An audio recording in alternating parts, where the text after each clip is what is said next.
খালি গিফট, এটা গিফট করলো পূজা। হেই হ্যালো এভরিওয়ান, কেমন আছো তোমরা সবাই? প্রথমেই শুনতে পেলে ম্যামকে কিছু উপহার দিয়েছি। তো কিসের জন্য দিয়েছি, কেন দিয়েছি সবটাই পরে জানতে পারবে।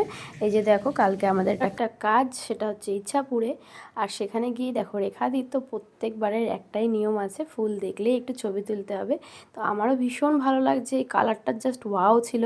আমিও কিছু ভিডিও ফটো তুলে নিয়েছি, তারপরে সিংহাসনে গিয়ে আমিও কিছু ছবি তুলে নিলাম। যেহেতু ব্রাইডের একটু লেট হচ্ছিল, তো সেই জন্যই এবার এসে দেখো শাড়িটা সুন্দর করে পরানো হয়ে গেছে। এবার আমি হেয়ার স্টাইলটা শুরু করে দিয়েছি।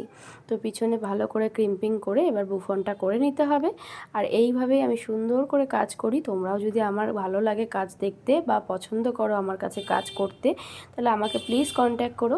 আর এদিকে ম্যামও চলে এসছে, ম্যামের ছিল আজকে মেকআপ। তো সেই জন্য ম্যাম চলে এসছে, এবার আমি ম্যামকে নিয়ে আসতে যাচ্ছিলাম নিচে। তো দেখো, এই যে ম্যাম এসে গেছে র্যাপিডো করে।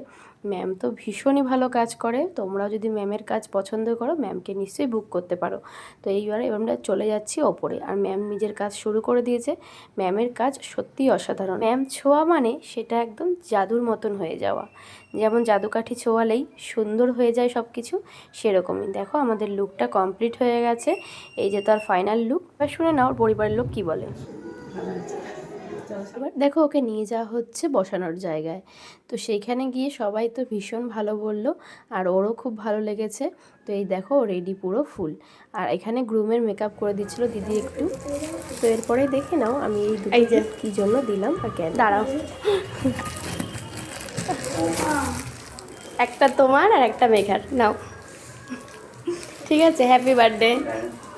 খালি গিফট, এটা গিফট করলো পূজা। মোয়ালো কালা মোয়ালো বের কর। কত কত গিফট পাচ্ছি দেখো। এই যে এই ব্যাগ গিফট করেছে পূজা। তো শুনতেই পেলে, ম্যামকে দুটো গিফট দিয়েছি, একটা ম্যামের জন্য আর একটা মেঘার জন্য। যেহেতু আজকে ম্যামের বার্থডে, তাই ম্যামকে একটা দিয়েছি। আর কিছুদিন পরেই মেঘারও বার্থডে, হয়তো আমার দেখা হবে না তখন, তাই জন্য আমি আজকেই দিয়ে দিলাম ম্যামের কাছে। তো এবার সবাইকে টাটা বাই করে নিজেদের নিজেদের জায়গায় চলে যাচ্ছি। যেহেতু অনেক রাত হয়ে গেছে, এখন রাতের প্রায় 8টা বাজে। তো আমরা যে যার বাড়ি চলে যাচ্ছি, সবাইকে টাটা জানিয়ে। এই যে দেখো, ওরাও দুজনে চলে যাবে বাড়ি, ওই যে রেখাদি আর ম্যাম। টাটা সবাইকে।